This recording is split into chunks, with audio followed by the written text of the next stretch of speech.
ከምዚውን ኣሎ ኣብ ህንዲ ንብዙሓት ሰባት ዘገረመ ትራንስፕላንት ንቕለ ተኸላ ተገይሩ። እቲ ንቕለ ተኸላ ናይ ኣካላት ከምቲ ቅድሚ ሕጂ ልሙድ ዝነበረ ኩሊት ጸላም ከብዲ ወይ ካልእ ኣካል ኣይኮነን። እቲ ንቕለ ተኸላ ንኢድ ዝተገብረ እዩ።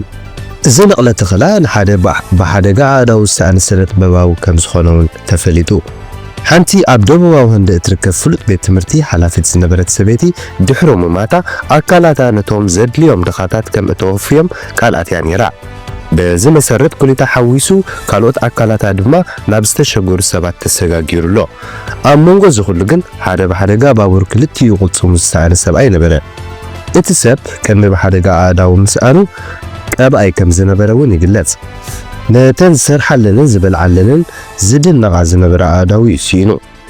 ነዚ ዝረኣዩ ሓካይም ኣብ ህንዲ ኣብ ዝርከብ ሆስፒታል ሰርጋን ጋሪም ነቲ ወዲ 45 ዓመት ስነ-ጥበባዊ ናብ ሆስፒታሎም ኣእትዮሞ። ንልዕሊ 12 ሰዓታት ኣብ ዝወሰደ መጥባሕቲ እውን ንፈለማ እዋን ዕዉት ምትካል ኢድ ክገብሩ ኽኢሎም። እዚ ድማ ነቲ ቀብኣይ ሓድሽ ተስፋ ይህቦ። ብተወሳኺ ኣብ ዓውዲ ሕክምና እታ ሃገር ሓድሽ ርኽበታት ከም ዝኣተወ ተገሊጹ። እቲ ብመጥባሕቲ ብመጠኑ ዝተሓላለኸ ምንባሩ ዝገለጹ ሓካይም ኣብ መንጎ ኣእዳው እቲ ለጋስን ቅልጽም ተቐባልን ነፍሲ ወከፍ ሰራውር ደም ጭዋዳታትን ኬንዶንን ነርቭን ዳግማይ ምትእስሳር ዘጠቓልል ምዃኑ እዮም ገሊጾም።